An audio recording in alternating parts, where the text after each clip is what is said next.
WestCoast Podcast. I'm Shane, and with me as always is my guy Trey. Yes, sir. It is good to be back on air with my guy Shane Guy U11. We took a little bit of a hiatus, took a little bit of a break, but we are back into it. Excited for you guys that are constantly supporting us, constantly supporting the streams that Shane Guy U11 is doing on his channel. He's been doing his thing, grinding college football 26. We got Madden coming up, and pretty soon it's going to be August when the game drops, so definitely excited to hear that. Um, but yeah, we're going to be trying to get you guys this podcast every consistently, and we're really going to try to hit the ground running because this is Madden time, y'all. This is the time of year where it is the most busy in terms of video games. You got college football coming up, which is a prelude usually till Madden 26, which is going to be coming out, and from there it's just going to be kind of full swing, and the hype is definitely real. It has been kind of the same rollout, for the past 2 to 3 years. Everyone gets all excited and all that, and then slowly but surely the fun kind of starts to die down, and that's just kind of whatever. So that's kind of what we got going on right now. But I hope you guys that are listening to this podcast are staying safe, and if you are someone that's in the Northwest like me and Shane are, that you are staying pretty cool, because it has definitely been hot. A few times it's hit triple digits, which is no fun at all. And I know Shane has the same feeling about heat that I am. We can't heat, and unfortunately, even though we can't stand the heat, there is no kitchen to escape from. So when people say, oh, you can't stand the heat, get out of the kitchen, it's like, well, are you going to pay for my airplane ticket? Probably not. So that's kind of what it is. But Shane, how have you been doing these last few weeks? I've seen you've been streaming college football, so I want to get kind of your first impressions on that. Were you always going to play college football, or was it kind of a last minute choice that you made to play college football? Because I don't know if like initially you were planning on playing college football this year or not. And yes, Trey, we have to stay in the kitchen, bro. There is no escape. There is no plane ticket out of here. We are stuck in a heat infested area. But we got about 6 weeks more, Trey, until it starts to get like cooler. No, so for college football, I wasn't planning on doing it, but I ended up doing it, and I actually like this game more than college football 25 already. And now I didn't play it a bunch on college football 25. I probably played half as much as I did right now for college football 26 already. But the movement is really, really nice. I like how it feels when you're throwing the ball, where you're locating the ball. The run game is a little tougher than normal, which is okay in a sense.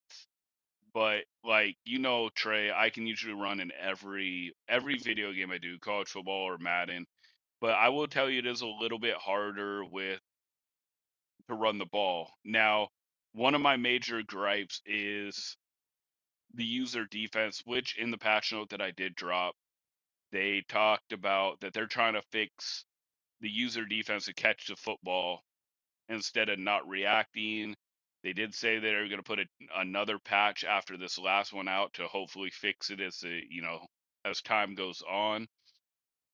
But if you notice, switching up has gotten a little bit better on defense since the last patch, but it still like drops the ball. It still sometimes didn't react, and that was my biggest pet peeve of college football 26, because you should get rewarded for switching up and trying to make the catch on defense more than just sitting there. And then the number two gripe is I'm okay with if you throw the ball up to like a 6'4" receiver against a 6-foot cornerback and they out jump you and they catch the ball for a touchdown. I have no problems with that. there has been way too many. And when I say way too many, including myself with blind reads like Stevie Wonder, Bird Box, like Matt used to say, people throwing in double, triple coverage and coming down with it way too often. And that's too fake for me. I did know that since the newest patch updated is man coverage is a little bit better than it was, which makes it a little bit tougher, especially if you are playing good players and good teams. Like I posted in this video, Trey, and I'm going on for a little bit. I'm sorry, but I posted in an earlier video that professional comp players in tournaments are using LSU for a tier one team. And it's really because they have a 99 speed guy for wide receiver. They have speed all over the field. And then if you ban tier one and tier two teams, I believe South Carolina is the other sexy choice to use because they have 98 plus speed guys. So a lot is looking like speed is the key again already on this year's game. And then also having a tall wide receiver. So there's a lot of positives. Like I'm okay with one-on-one ball tray if your receiver's bigger. Like I love throwing to the tight end with Texas. If as you can see, I usually shade it up and he'll make the catch or, he'll cook the guy on the out route. Um, and it feels nice. It feels really good throwing the ball. Like I said, major gripe is user defense. They don't react sometimes and they just stand there or you run out of the way even if you're hitting the icon to try to swat or make the catch. That needs to be fixed. They understand they have to be fixed. Trey, do you want me to go on what is hilarious where I read on Reddit and Operation Sports, or do you want me to wait till later? Now you can go ahead and get into it, my guy.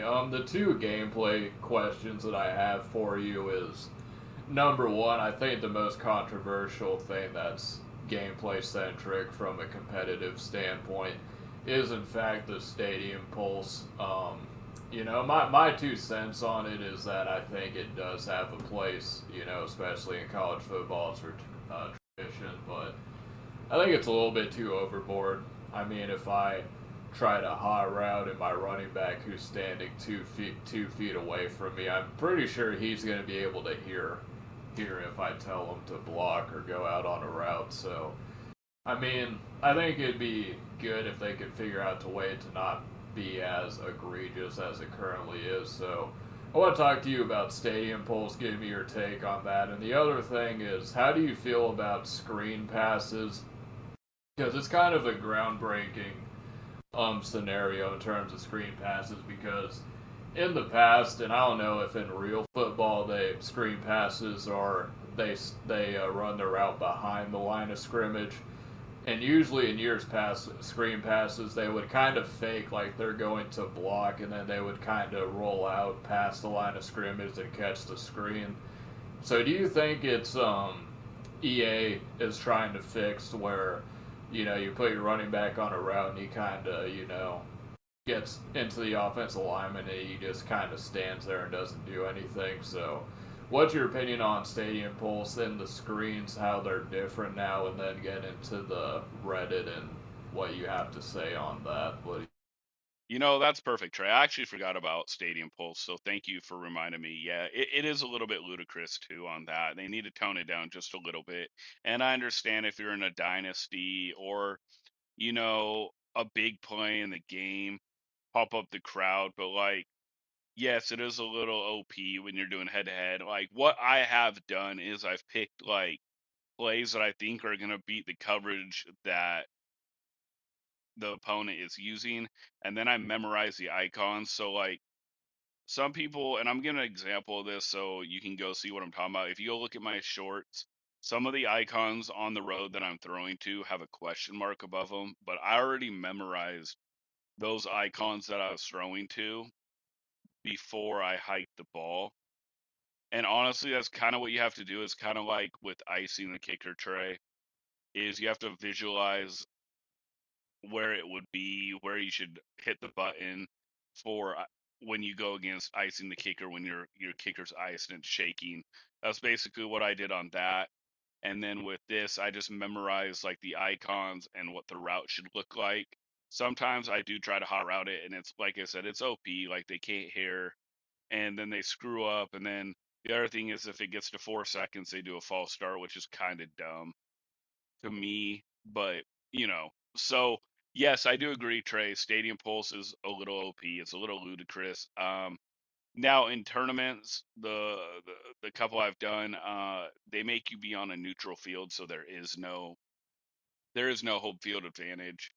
Now on screenplays, Trey, this year on College Football 26, I love them, and here's why I love them. If you call it against the correct blitz or the correct defense, you will cook them. Okay, so if they bring an all-out blitz and your running back slides behind the linemen that drift out, you will get a huge gain. The blocking when they get out, the offensive line when they get out to block for you, if you follow them and slow down a little bit, they will pancake some of the defenders. So I like the realism how it feels there.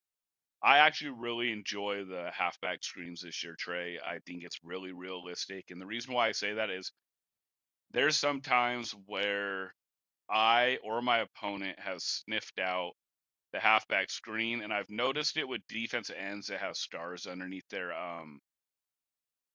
player. They will sniff out halfback screens a little bit more, and they'll drift out and they'll make the tackle. Now, my only issue on that is I know what they're getting at because if it's a star player, star players can sniff it out.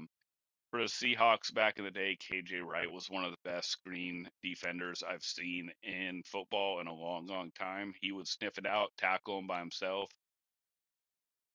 But the issue is like even if I wait sometimes, if the star player has the awareness, he will drift out. My offense line will stand there. I'll throw the screen and then I'll get tackled. So I mean, I guess they're trying to give you the like, well, this is what happens when you have a superstar defender. But like I said, overall, like probably 90%, I am really, really impressed with halfback screens and all that stuff. Now, jumping to Reddit, jumping to Operation Sports Forum, this is what people talk about when they talk about the placebo effect. It's also another thing, like, I don't know if you've heard of it, Trey, the white coat syndrome effect, when the white coat effect, when you're learning to become a doctor or a nurse and you have to study about diseases and your brain thinks that you have one of the diseases because for everything you have symptoms, right? For everything you have a symptom or two, so your brain instantly is like, oh crap, I have hepatitis or I got cancer or I got heart disease or whatever.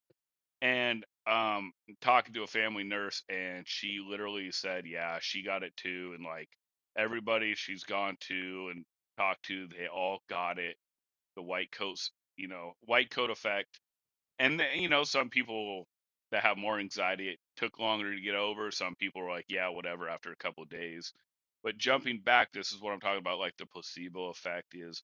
So the patch notes dropped earlier this week, I believe, and it is on the channel if you guys want to check it out.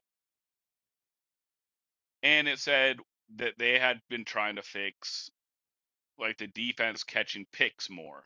And at a later time, they're going to try to even improve more of the user and the computer making catches instead of dropping it. All over Reddit, bro. All over Reddit. All over Reddit. All over Operation Sports forums. There were people talking about like they broke the game's ruined. Now the computer will catch the ball on defense without even looking at the football like years past. Everybody's catching the ball on defense. They're jumping routes. They're out mossing the wide receivers now. And I mean, go look at Reddit. Go look at College Football 26. I'm not exaggerating at all. It's all fake. It's all in their head. Like a couple of people are like, it's just in you guys' head that when you make a poor read or a interception, you think the patch really did something. And yes, Trey, sometimes the patches do fix something or break something. Fully agree. But on this instance, I have played since the patch all week.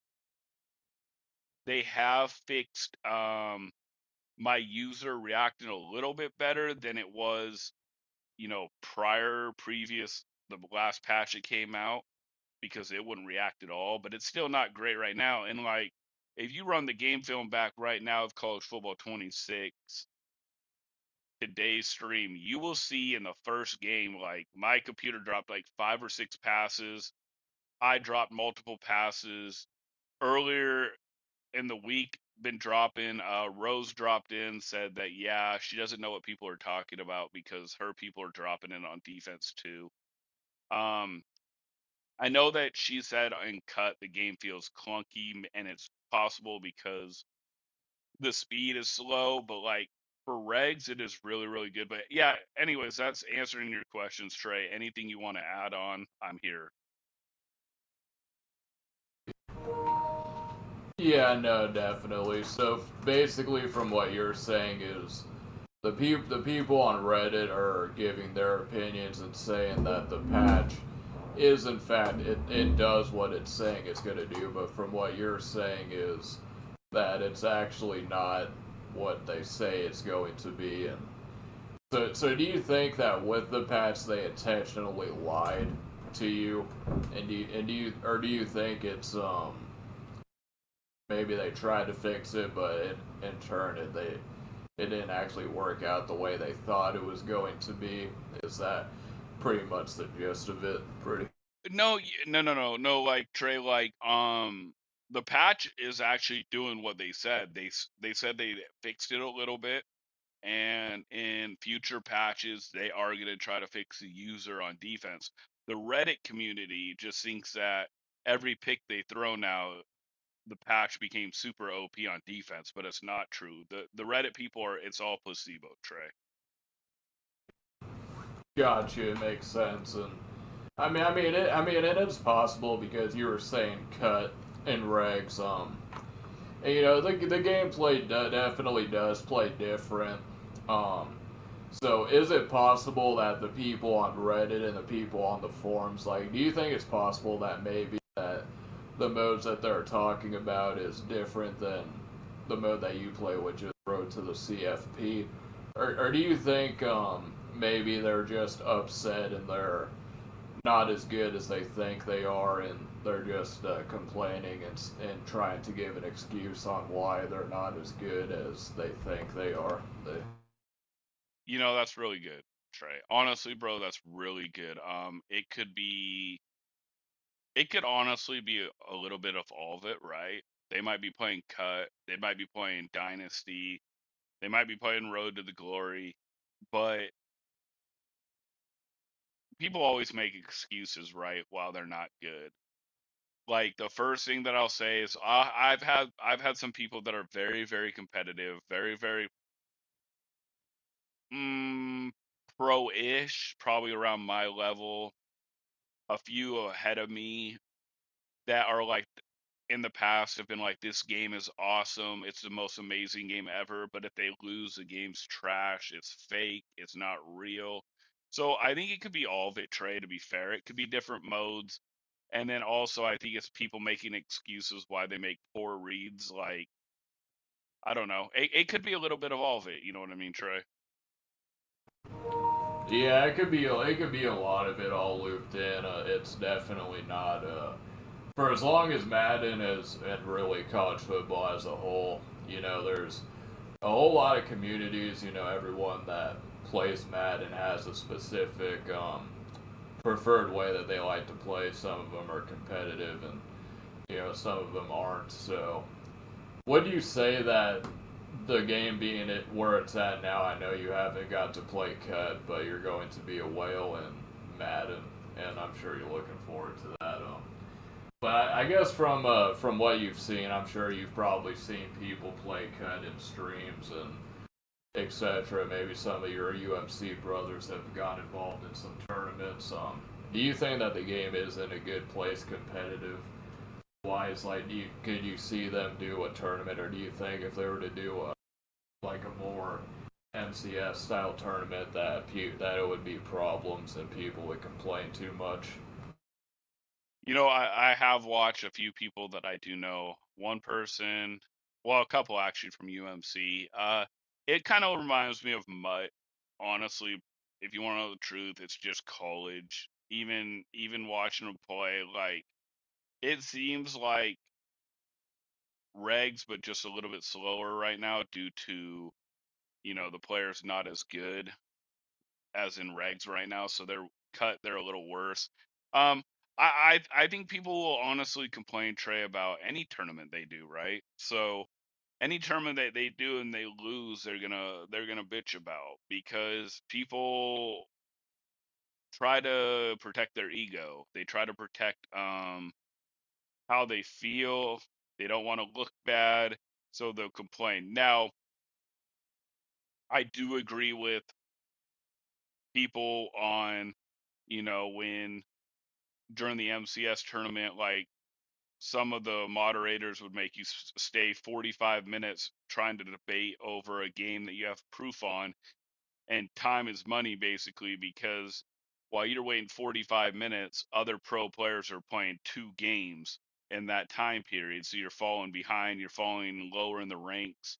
So overall, I think yeah, you could do cut, you could do even regs on this game. Like the tournaments I played in has been regs, so and it's pretty fun. Don't get me wrong. It's I haven't played it since I switched to Texas, so hopefully maybe I can play one more before Mutt comes out. But if not, it's no biggie. I am interested, Trey, that in Madden 26, one of the tournaments is supposed to be regs or Mutt draft. We know it probably will be regs, bro, just from previous years, but it would be kind of cool to have Mutt draft come back. What do you think on that, Trey? Yeah, the thing about Mud Draft is they haven't touched it in a long time, and I'm hoping that they bring back Weekend League, which is probably the one thing that I want to know. I could probably do without Draft Champions, but I would really like it if they brought back Weekend League from how it was from Madden 20 to Madden 23.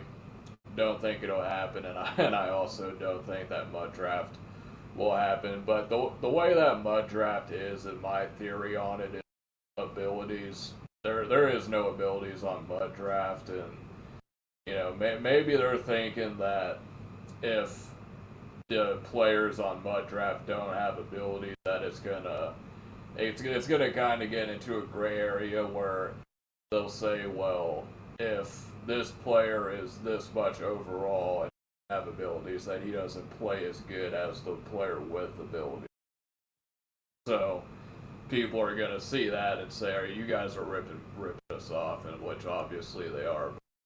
To be honest, I don't even understand why they don't do Mud Draft from a money making perspective. Because you would think and I know other sports games do this where if you're playing not Ultimate Team, but you're playing whatever modes they got going on, they'll actually reward you in Ultimate Team currency. And I think Madden's slowly starting to get into that, but they're just lagging behind the wheel.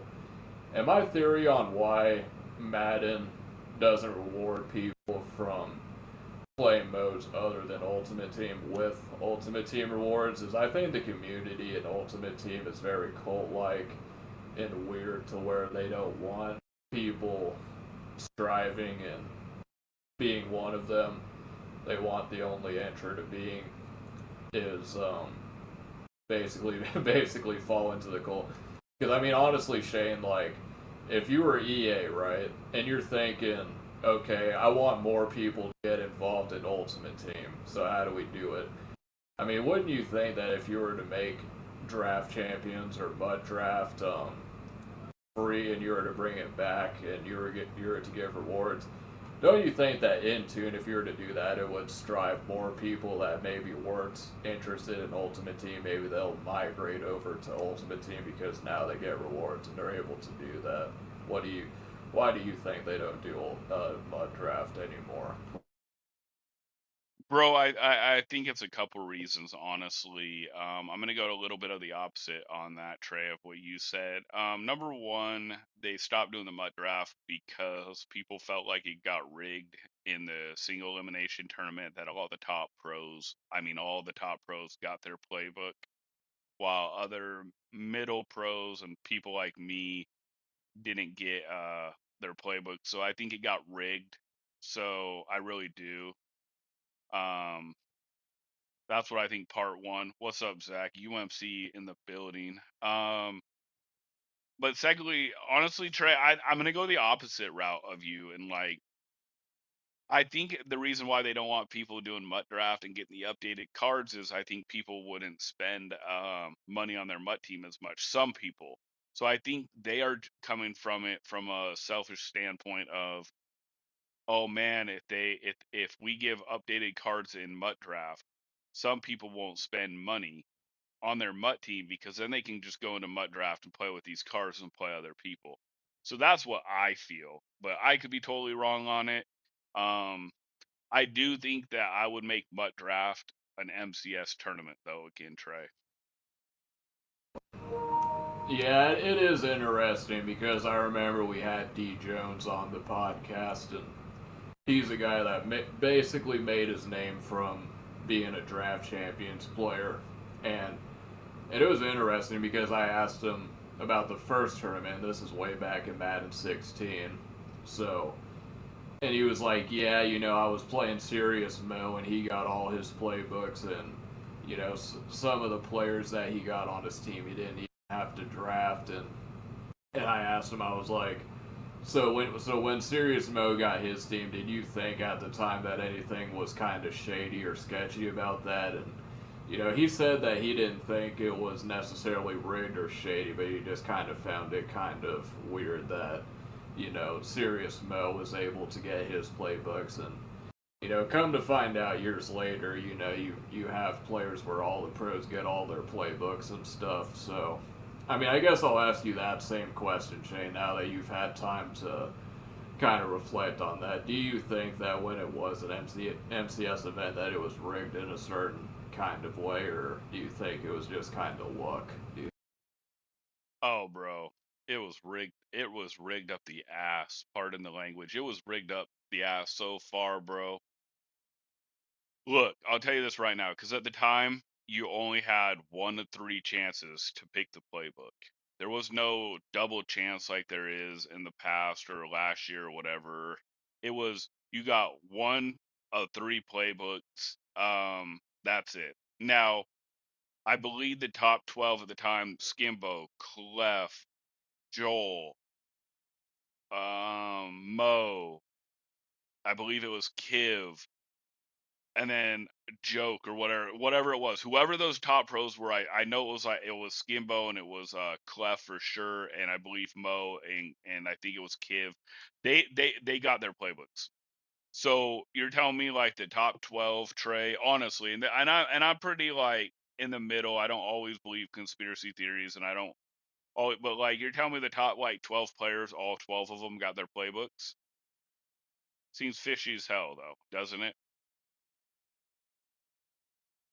Yeah, no, it is definitely fishy for sure. But on the other hand, you're saying that if you were EA, that you would turn draft champions into MCS tournament. So even though that it was rigged in the past, from what you said, you still would take the risk and make Mud draft a tournament. Because in your mind it's you could still make a run at a tournament because I mean if you get to single elimination, so that's kind of all you're looking for, right? At the end of the day. Correct. I definitely would do it. I love comp. I love the comp scene, bro. And Mud Draft gives a little bit of a different flavor, right? A little bit of a different spice in the mouth when you're playing. And like the one of the greatest things is I beat tons of pros during that mode in the tournament. Not the single elimination part, but like to try to make the tournament because it was online at the time. Like leaderboards were online, and I beat like multiple pros, and some of them I smashed on, honestly, and it's because of the adaption, right? They didn't adapt, and they even some of them even admitted it was hard for them if they didn't have their playbook to be able to beat certain formations. And I don't believe that Mud Draft will come back as a tournament. I know the rumor by my buddy, or by my guy, not my buddy, but my guy from there. that they're thinking about doing a MUT draft tournament or a regs tournament. I think it'll stay regs, and I think it'll be because it's too hard, Trey, for pros to be good at adapting. Yeah, I would agree with you on that. I mean, the way that MUT draft is right now, it's technically it's still in the game. It's still in Madden 25, but it is so untouched and untapped that it doesn't really mean anything anymore. So I can't really see it going from its current state that it's in, where no one's playing it, and then all of a sudden it's a competitive tournament. So we'll see. Now I do want to kind of give my 2 cents. Shane got on here. He kind of talked about gameplay, competitive, and I got a chance to play college football 26. Played Road to Glory. I didn't really get too much into Dynasty mode yet.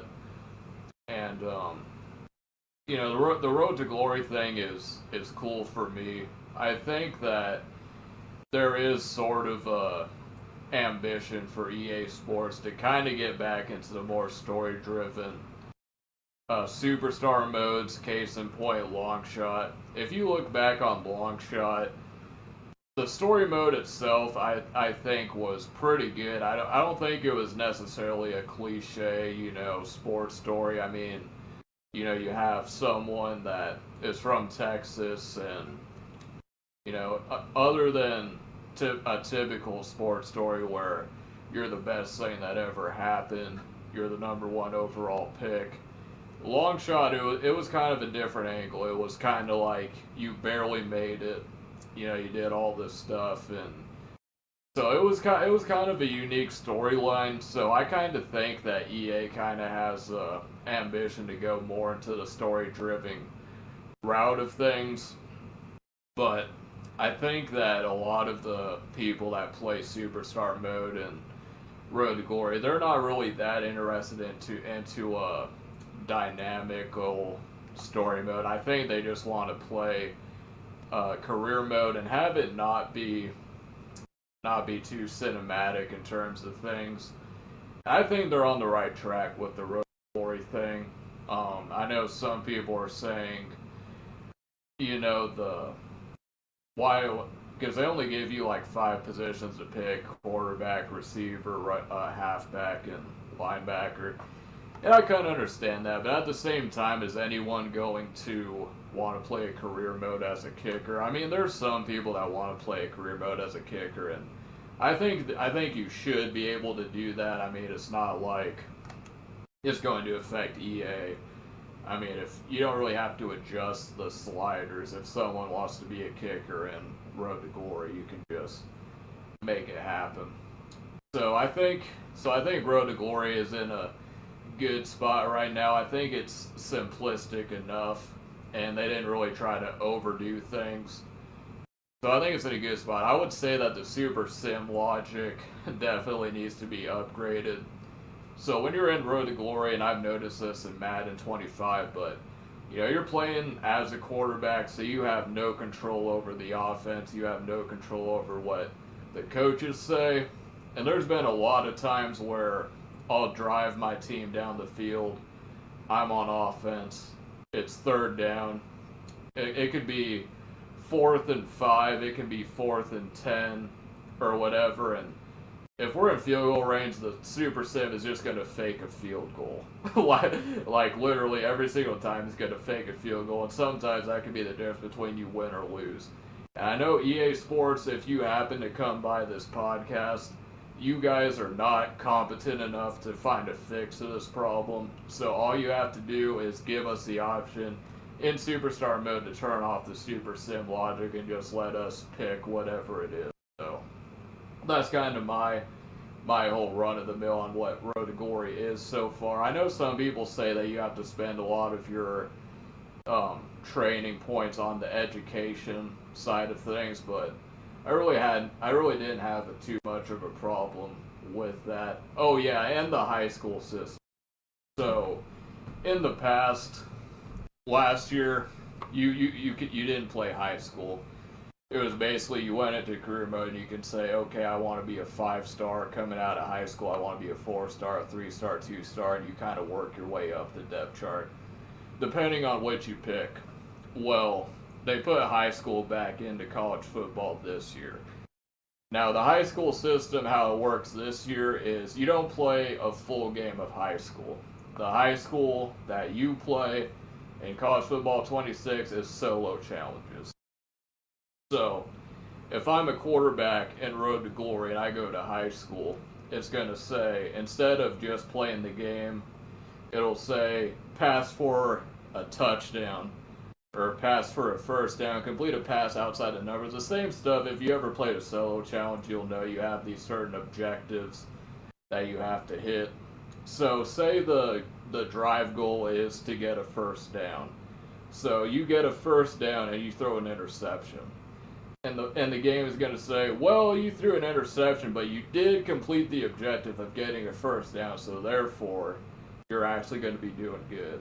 And EA Sports, I just want to say, F you. Let me play the game the way that I want to play the game. Stop telling me what I need to do to play the game. Make it how it was in NCAA football 2010. I don't even have to play a full season of high school. Just let me play it in the playoffs of high school like it was in NCAA football 10. And just let us go from that. So that's kind of my whole rant on the Road to Glory thing, because that's what I've been playing thus far, and I've been having a pretty good time with it. If there's anyone that's been playing Dynasty, let me know what your opinion on that, because I've been kind of slacking on that side of things. But so Shane, we talked about gameplay, and you kind of broke down the stadium pulse. We talked about interceptions and stuff of that nature, and you're thinking that you like this game so far, but what are people running in gameplay right now? Because I know you posted a few tip videos and etc. Look at Shane's videos. He's been dropping tips, but what is kind of the meta recently? And sorry for the long-winded response that I gave, that I just gave to you.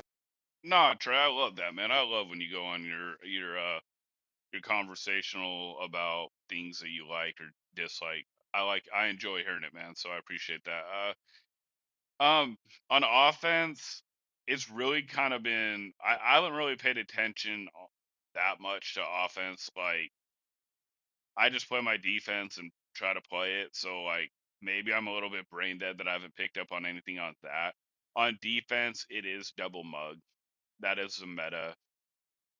Civil put out a new one with um for the defensive ebook for stunts with the mug, and that's all people are running. They either switch between zone and man coverage. I played a guy, Harvey was his name, beat my butt worse than anybody who's beat me in the whole college football 26. He was basically in double mug, and he just manned me up the whole time. And didn't matter if I changed a route up. Like I understand if I come out, you know what I mean, and like trips tight end, I'm running the same formation. But like, let's just say circle, I was running left to right, right, left to right the whole time. Okay, if he shades right, man coverage, okay, but then I do an out route to the left side, and they still were getting stuck. So I don't know what he was doing. Maybe he was a psychic. I don't know. Zach says gun bunch is a meta in college football 26. So I guess it's gun bunch on offense and mug on defense. Mug's annoying as hell, really, because it should get cooked on certain things. But yeah, basically Trey on defense, it's been meta is is mug, kind of like it always is the same thing. Zach also says cluster halfback strong is good out of gun bunch. I'm assuming. The offense doesn't really bug me. Actually, my defense has played pretty darn well. So, or oh yeah, Zach is right. The Oregon State playbook on offense is a meta too, though. And then on defense, Trey, it's just double mug. You know what double mug is? Oh yeah, I definitely know about double mug. I myself have been double mugged twice in real life. I got mugged once, and then a few days later it happened to me again. So I guess you can call that a double, a double mug. but but yeah, no, I definitely know what a double mug is, and it is crazy, and shout out to Zach for being here. A fellow UMC member is in the building, so shout out to him on that. And so it is interesting because, I mean, you think about college, and I mean, I guess, in pros it's one thing because, pros, there's a lot of plays that are in Madden, but I would be willing to bet that it's not even probably 5% on the kind of plays that you can find in college football.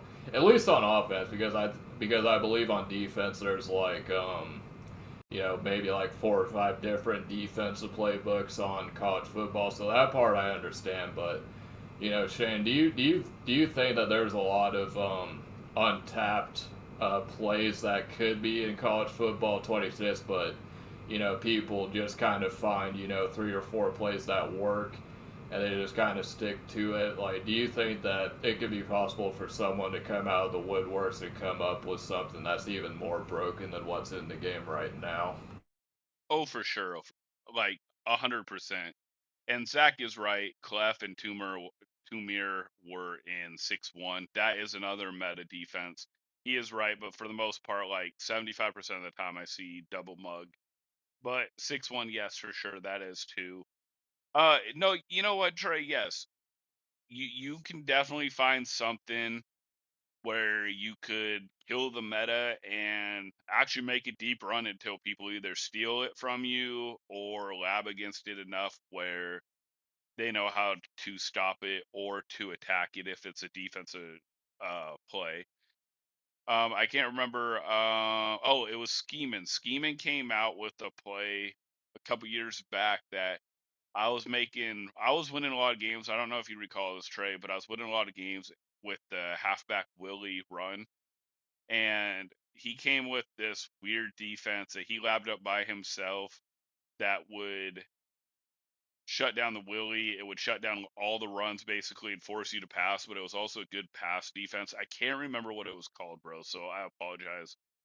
And it got leaked out, so that's what happened with him. He shared it with somebody and told them, please don't share it. And then that person shared it with everyone because you know how the Madden community is. It's really hard to get loyalty. That's the cool thing about UMC. But no, definitely, bro. That's why sometimes people make special runs with odd uh what do they call it?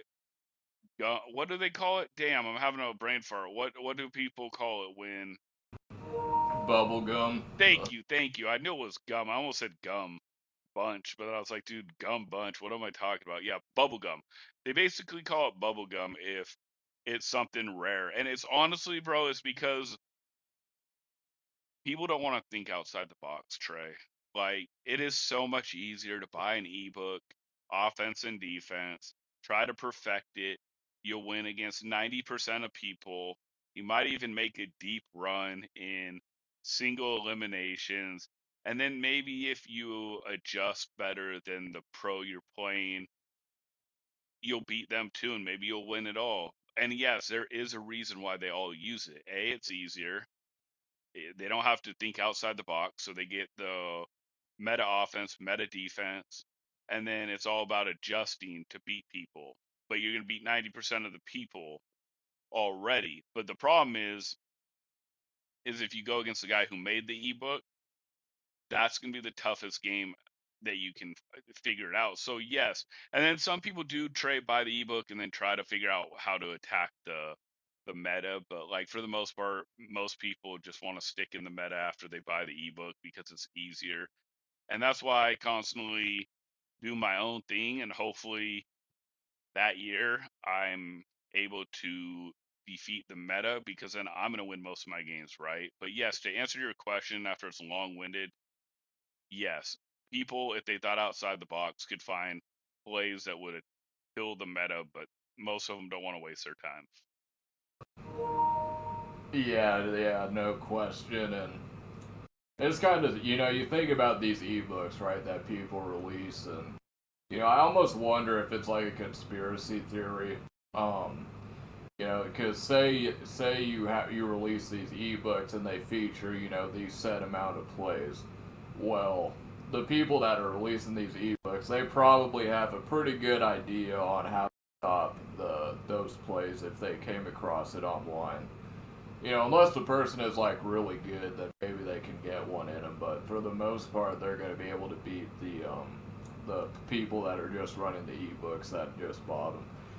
So what if they release these ebooks and they condense everything to 2 to 3 plays because they know if they ran into them and everyone's running these 2 to 3 plays, they're going to stop them and they don't have to deal with someone running a different play and then they don't know how to stop it. Whenever they encounter someone that's running something different, they try to belittle them by saying it's bubble gum and everything, and they try to downgrade it instead of giving them props and saying, "Yeah, he played good. It is what it is." So I think that maybe that's kind of what it is on that regard. Um, so so with the ebooks and the tips, I know you've released a few tip videos in college football coming up. Is there ever any since we're on the subject of ebooks, tips, and all that? Are you looking? Or I guess UMC as a whole, are you guys kind of in cahoots, or are you guys talking about releasing an ebook with you guys anytime soon, or not really? Honestly, bro, if you want to know the truth, most of them run the meta. Most of them want to do the ebooks and run the meta. I have talked about doing ebooks in the past few years. I did build the website in the past with Diggy from UMC, and then people weren't, putting in the ebook, wanting to build their own ebooks. Like I said, most people that are in UMC will be running the meta. They'll be running the double mug right now. They'll be running gun bunch, what Zach said. They'll be using Oregon State playbook, and then they just try to perfect it, right? And sure, like I'm not gonna release ebooks unless like I ever. It was too much in Gamersloom. Like it did make me good money, bro. It really did. Like I'm not even gonna cap. It made me good money, and if we won like if we won a tournament or I went to a live event and it was like the meta, let's just say somebody in our crew did it, but they added some spice.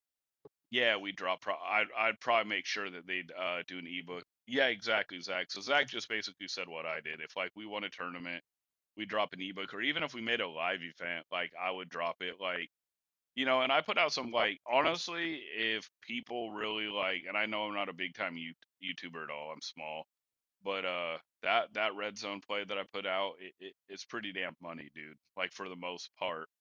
So like yeah, that could eat like if it was like Civil or like 818 or whoever or E Croft, if they would have made that tip that I put out, people would be spamming the hell out of it. So yeah, I mean, like, I don't put all my tips out, Trey. Like, obviously not that I know. And to sum up what you're talking about, you know how you were talking about, like, they call it bubble gum and they don't give it props. It's really true. Like, when I was running like 60% of the time, and I ran all over their dollar defense in the past, like 3, 4 years ago or whatever, they never gave props. They always said it was boring and I was bubble gum and but I do what I want. I play how I want. You know what I mean? So it is what it is on that. And another reason why I think a lot of people, and again, you can go on Reddit, you can go on gaming forums, and it's majority of this. So what I'm saying is pretty obvious. But the reason why I think the first couple weeks, 1 to 2 weeks, are the most fun for college football or Madden games when they come out is because there is no ebooks, there is no meta, so everybody's winging it, right? They're all trying to pick their own plays, they're all trying to figure it out. As you can see now, we are in what is it, July 18th, so the game's been out for almost 2 weeks, and now the ebook's been out, getting more and more popular. Now people are using mugs, so then people get annoyed that don't want to play the meta and they'll start disliking the game, Trey. So usually you get the first couple weeks in the football game where it feels fresh and fun, and then you get spammed with the meta. But one of the cooler things is, Trey, for me, is instead of getting mad about it like I used to in the past and being like blah blah blah, it'll still be boring, Trey, for me. But like I like exposing people that spam the meta because it makes me feel better beating somebody who followed the rest. Yeah, and I also think that a lot of these guys that release the ebooks and stuff like that, they have a higher, they hold themselves in a higher esteem than what it really is, like $200. So I'm gonna pay you $200 to make me good at Madden if we were to do a lab session together, like, and it's like I can respect you if you do something good, if that's Madden or say you're the best dart thrower in the country.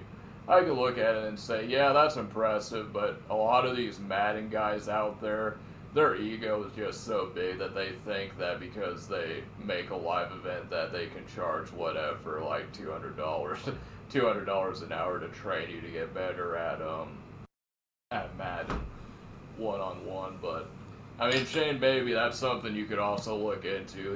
Like if UMC makes a run at this thing and you guys build a name for yourself, you could also do like live one-on-one segments. And I know that when you used to do the ebooks back in the Gamer Saloon days, it became too much that I guess people were hitting you up and trying to say that this stuff isn't working, and you had to explain to them. But at the end of the day, it's like they just didn't know how to adjust like you did. Is that pretty much the gist of it? You know, going off that, bro, is like I said, I had a rule for a while where if you bought my ebook, I would not play you, right? And then like there were some like actually there was a lot of people that made more money, Trey, after buying my ebook than before. But like they would complain about the smallest stuff, and then there'd be people that were so trash at the game that uh, they just didn't know how to adjust. They didn't know how to read a defense, and then they'd complain and cry, and it was just too much for me. Like in sense of like I didn't really want to deal with it. And like Zach said, ebook prices be crazy because they're gatekeeping a lot. Yeah, yeah, you're definitely not getting the full gist. Like for example, I'll use my ebook as an example. I had a couple plays that were like money, right? Well, I decided to drop the I'm not going to play people who buy my ebook, and they'd literally try to spam the money plays against me, but I knew how to stop it. I knew the how to set it up to stop it. I knew what to do. I knew which ones they're reading. Like pick square is the first person you look at, then triangle, then circle, then X, and then R1, for example. Well, I sold the ebook, so I know your selections that you're going to go by. And that's how I feel like with these people that you buy ebooks from. Like I chipped in for the crew because that's what they wanted to do. So I chipped in, but I haven't used it at all. And yeah, maybe sometimes I should use it. Maybe to help me, you know what I mean, a little bit more on certain things. And that's on me for sure. But like they would literally Zach is absolutely right. They know more than they're selling to you. And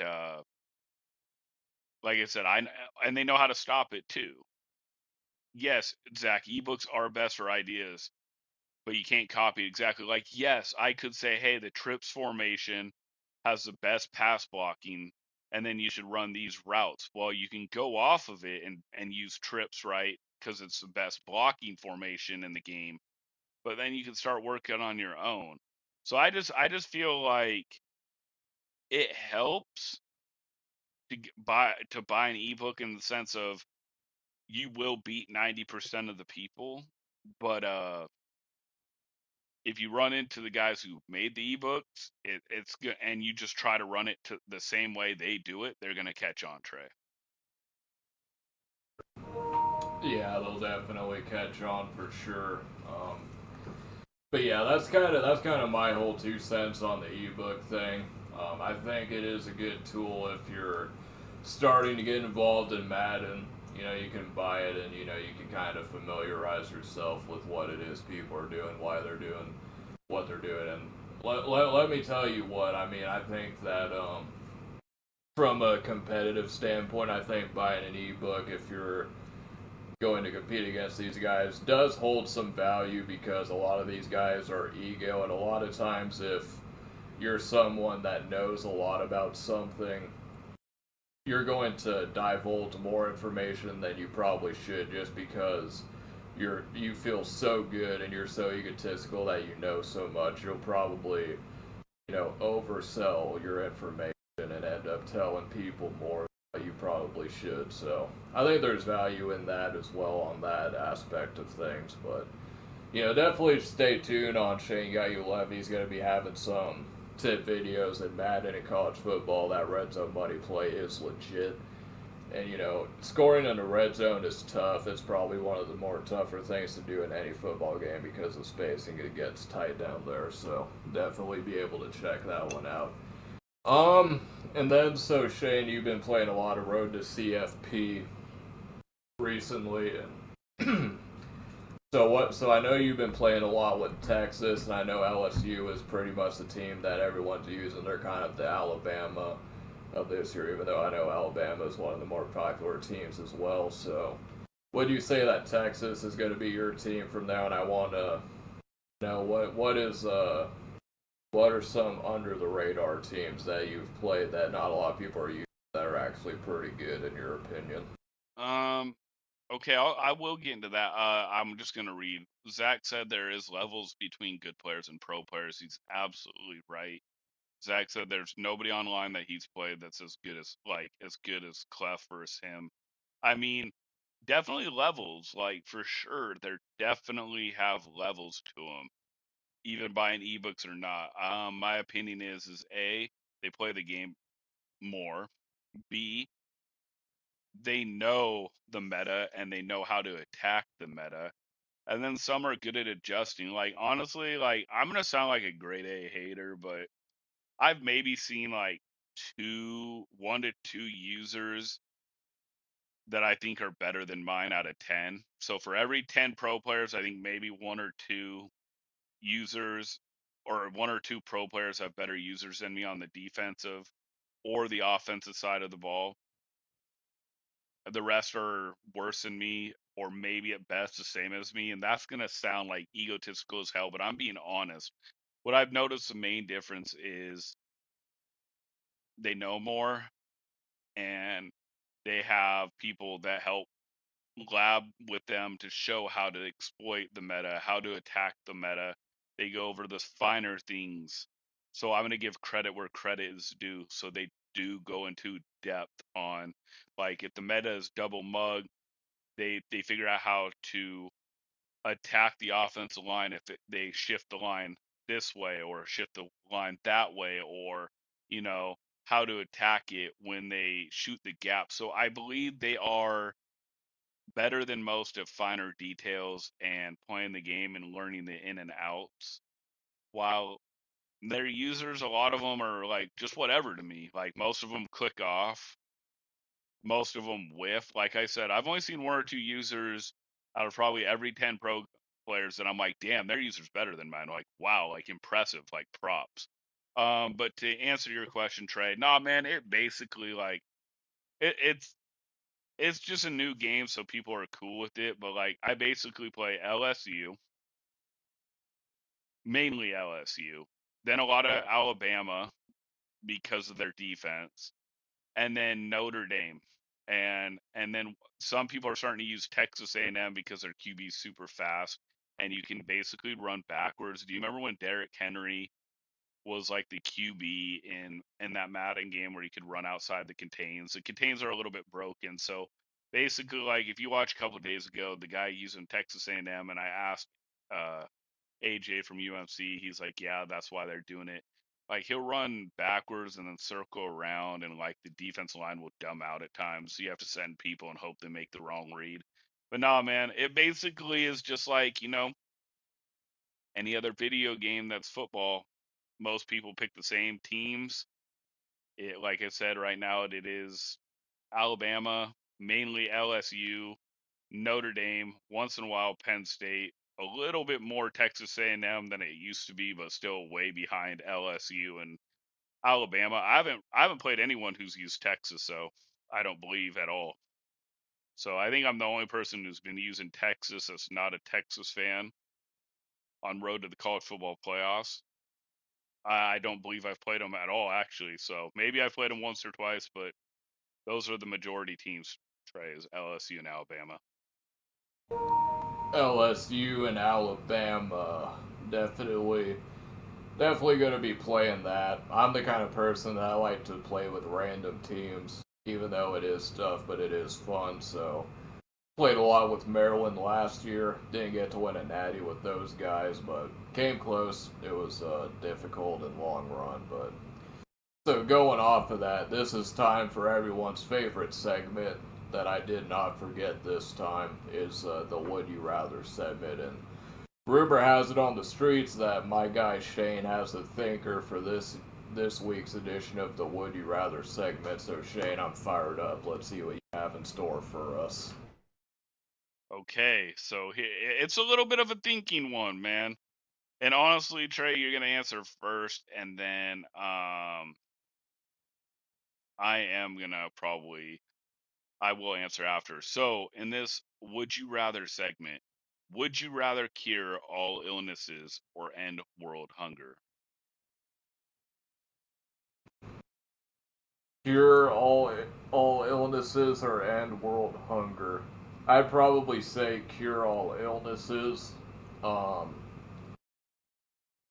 because world hunger, yeah, it's bad, but I mean, if you're able to kill all illnesses and all you have to worry about is food, then I think you're in a pretty good spot. Now I'm American, so I realize that food is not easy to come by in certain areas of the world, but I would say compare that to illness. I think it's definitely takes more of a priority. So I would probably say cure all illnesses instead of end world hunger.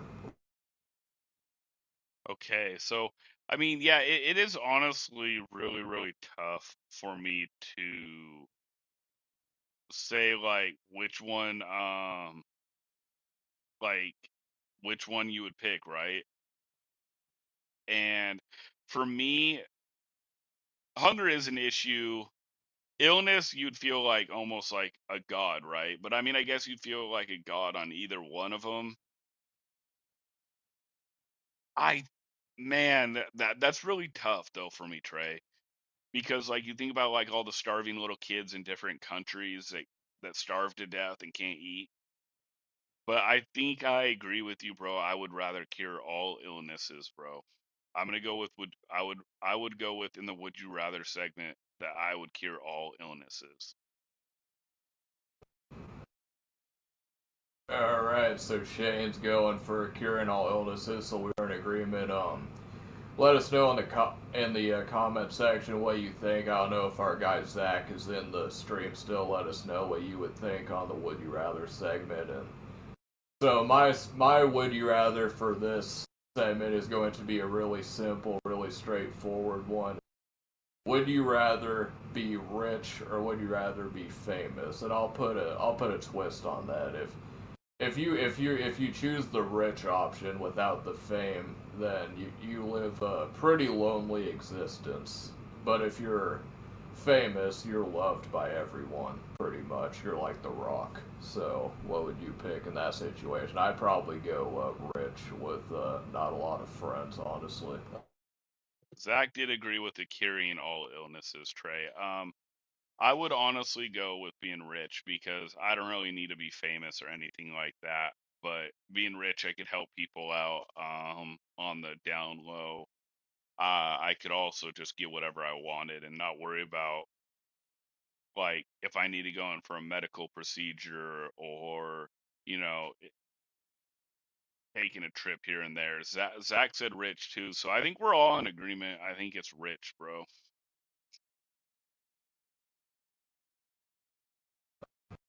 Alright, so let us know in the comment section on what you guys think for the Would You Rather segment. Definitely excited to be bringing you guys this back pretty soon. And this podcast as a whole. And I guess on that note, it'd be a good time to wrap this up. We appreciate you guys for tuning back into the West Coast Podcast after a brief hiatus, but we're going to be trying to stay consistent as we move toward to the Madden season and going to be getting on the grind. I know Shane's going to be consistent in dropping some college football, and he's going to be a whale in Madden, and he's going to definitely try to compete and win a belt. That is the ultimate goal on this, but definitely excited to see how that plays out. And I guess I got nothing else. I'm going to throw it back over to Shane to close out for this edition of the West Coast Podcast. We appreciate you guys for checking out. Make sure to check out the Trey and Trebe show. That is the show that me and my brother run. And if you want to check out my own personal channel, it is Trey is Raw. You can search up Trey is Raw. I'll probably link it in the comment section or something. But yeah, peace out. I'll throw it back over to Shane to close us out for the day. All right, appreciate it, Trey. Yeah, definitely go check out him and his brother's podcast. Check out Trey is Raw also on his YouTube channel, his own solo one. Zach, appreciate you being in here. The few other people that were lurking, appreciate you guys being in here. We will be back August 1st, so not next Friday, but the Friday after on August 1st for the West Coast Podcast. Maybe we'll have it around this time again, so it's a little bit quieter for me, if Trey's okay with that. But we will update you guys a few days in advance. But you can always play it back. We leave it. We appreciate people who play it back. I've had people tell me they play it back when, they're doing chores or they're just chilling in the house eating. So it's really appreciative that you guys do that. So we will see you guys back August 1st, Friday, for the West Coast Podcast. Thank you.